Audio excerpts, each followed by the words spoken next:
You're stuck in a job that you hate simply because you allow it. That's it. There are no two ways about it. I'm going to jump straight into telling you a little story. I'm going to jump into a little story about when I was 19. So when I was 19, I had decided to move out of my parents' place just before I turned 20. And I was working reception full-time at a gym, like 30 hours a week, at like 3 different gyms under the same company, and full-time at uni as well. So I was paying rent, doing the uni, buying my own food, that kind of thing. And partway through, I got a bad manager she was a little bit younger than us. She was doing her best, so I'm not trying to bash on her or anything like that, but she was bad. She was basically like getting us to do her job, imposing rules that weren't actually rules and lying about them to get them in. It was like, oh, this is written in your contract, you have to do this, you have to show up 15 minutes early for shift. It's like, it's not. Can you show us where that is? If you're going to say it's from the contract and not just ask us to do that, then show us where that is. And she wouldn't. She was like, no, I don't have to do that. When you pressed on it, was like, no, that's just a rule, we'll make it now. I was like, okay.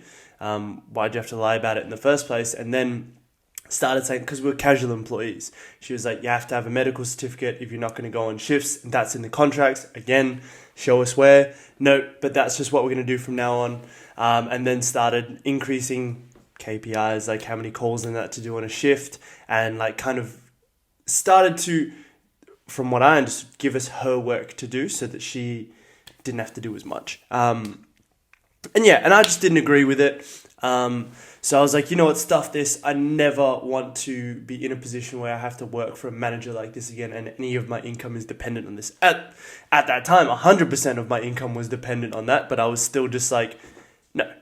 Because having just turned 20, or being around about 20, I had colleagues that were 25, which is the age I am now, which is kind of nuts. 26, 27, 28, going on 30, some of them. And they just like, when these things came up, they're like, I can't afford to leave this job because I got bills to pay. I got my house, I'm studying, I got uni, that kind of thing. Like, afterwards when I get my career sorted, and I was like, hang on, I'm in the same position as all of these people. Stuff that. I'm just not going to allow any aspect of my life to be built on that. And looking back, I didn't realize how different that was from what most people do, but most people lead lives that way, that are very passive, and it's why you end up with that expression of like, most men lead lives of quiet desperation. I know that's more so to do with like men's mental health and that, but that tends to be very true of the state that we allow ourselves to be in. And it's like, you allow yourself to be stuck in it, because the older you get, the more responsibilities build up. So it's never a good time to start doing that, start running things yourself. Oh yeah, and what I went into was my own business. So I decided I was going to be a personal trainer. I was like near the end of that cert, but I was like, you know what? I don't even have a gym that I know that I'm going to go to. I didn't want to work at the gym that I was at currently, but I was like, I gave them a month, because I was like, that's enough time for them to train up someone new, but I'm gone. Like, regardless of if they have someone or not, if I feel like I needed to stay at the end of that month, I was like, I'm gone. So I went, did that side of things, and then just went on to be a personal trainer. I went to a different gym for that. I sourced that, and then just started up my own business, like figured out what to do along the way. And that's a very simple or straightforward thing most people never decide to do, just because of how difficult it is. That first step, that first active step in your life towards creating a life that you want, is actually the hardest one to take a lot of the time, because if you think about the magnitude of it relative to your life before. So it's basically, to put it in a simpler way, it's like going from 0 to 1. That is much bigger than going from 1 to 2, 2 to 3. Relatively, those. It's like 0 to 1 is a huge starting step, and then 1 to 2 is like double that. But it's like literally from nothing you create 1, if that makes sense. Hopefully that's making sense. And then from 2 to 3, it's like 1.5 instead of double. And then 3 to 4, it's like whatever number that is. I'm not going to do that maths in my head. Those are the only numbers I had down pat.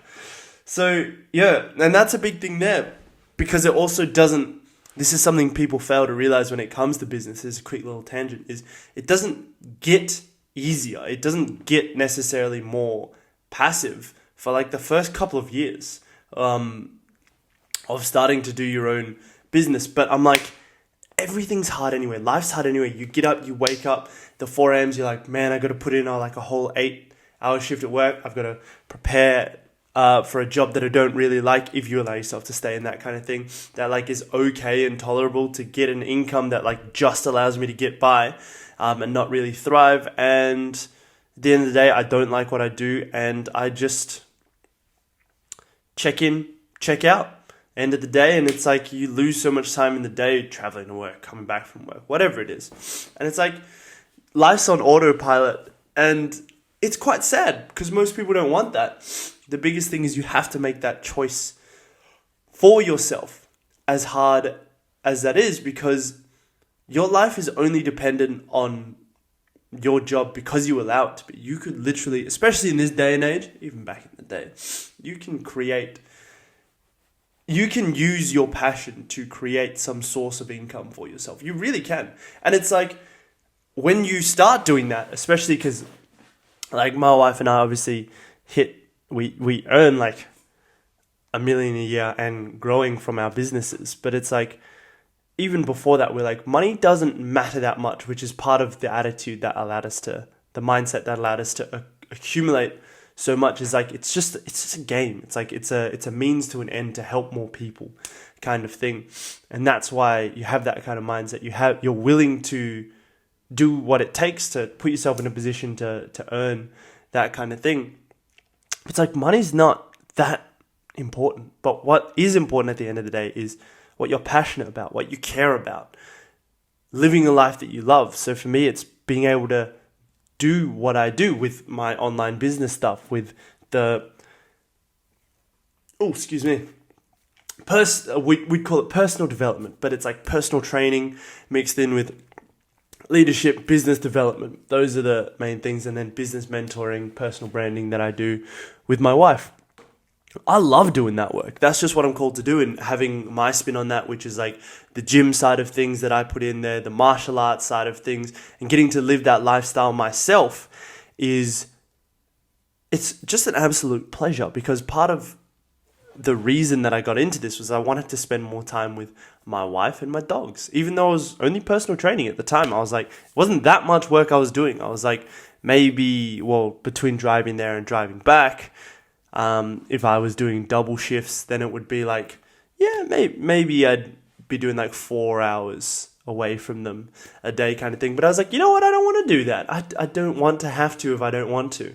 So I just decided to do more online stuff. But the point was, when you have that first realization, the biggest first thing is committing. But a lot of people never get around to doing that first step. They think, the how, like what would I actually do? And they think they have to sort out the first 1,000 steps from day one and like implement them and have a successful thing to go to straight away from the jump. But it just doesn't work like that. Like, the journey of 1,000 miles starts with the first step. And so you have to commit. That's step number one, because then that informs, okay, what's the information that I need to actually apply and actually start doing this stuff? Do I need to study some course or something? Do I need to learn from someone? That side of things. Do I need to get a certain type of insurance, even something like that? And then just start taking action. Start doing.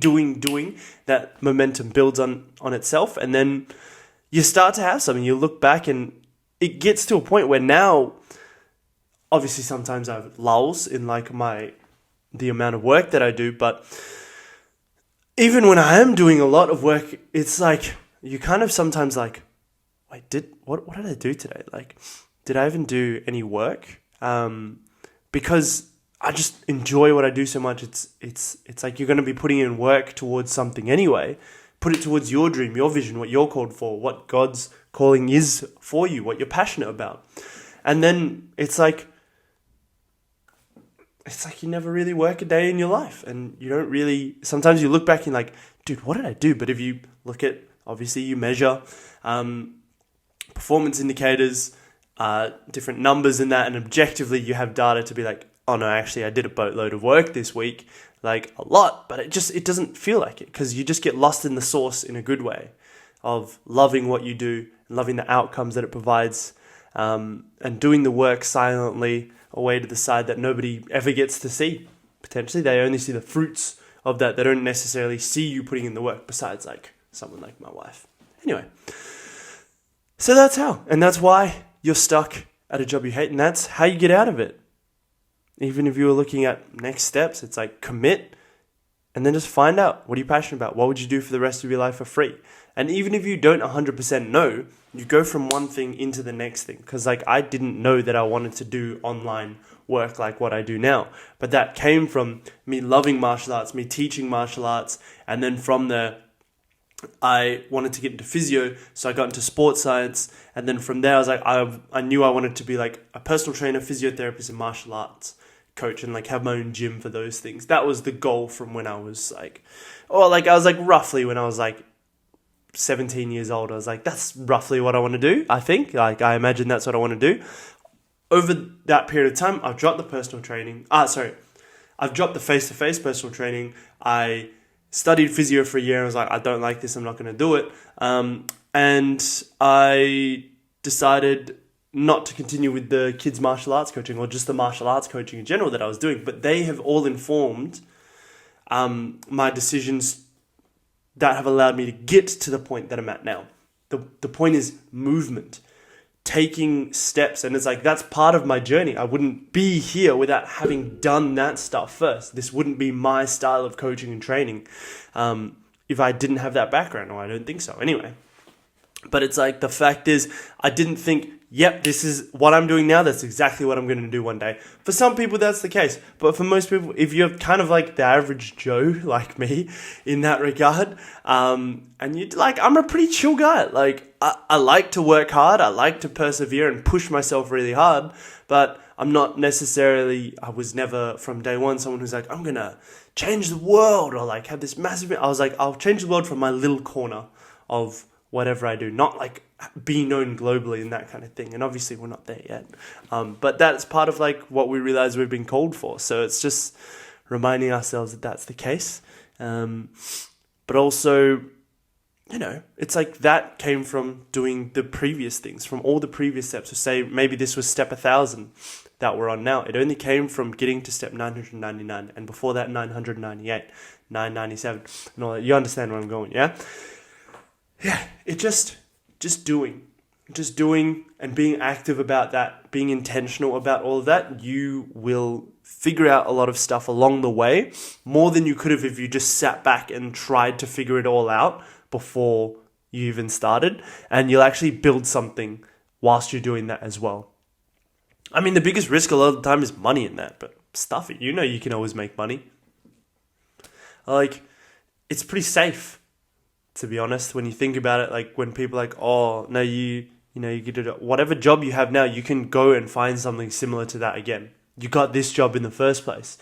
And even if people are like working at like the supermarket and that kind of thing, and they're like, oh, it's risky, we're like, you can do work like that all the time. But then what if that company goes under? Then it's like, you'd go to another company, right? Like, you've got to do it anyway. It's active, but you have the backing to be like, I've done this. You might as well put it towards something you're passionate about, that you care about, and develop skills that allow you to make money yourself. Because most people don't want to work for someone else, or don't want to do a boatload of shift work, or have to do that shift work and have the stress of like their lives being dependent on that. And if that's you, just know that you can do something about that. You just have to commit. And that's hard. That's the 0 to 1. That's the commitment, and then taking action. I mean, commitment implies that you take action, but it's simple, not easy. That's it. Just commit. You can do it. Most people won't, but if you're one of those lads that will, I wish you all the best, mate. And hope it'll be all gravy, baby. Maybe I'll see you and meet you at some stage along your journey. But yeah, regardless, if I don't, hopefully maybe whatever I put out on my Instagram and that kind of thing, maybe it can help you. Yeah. Catch you on the flippity flip. Bye.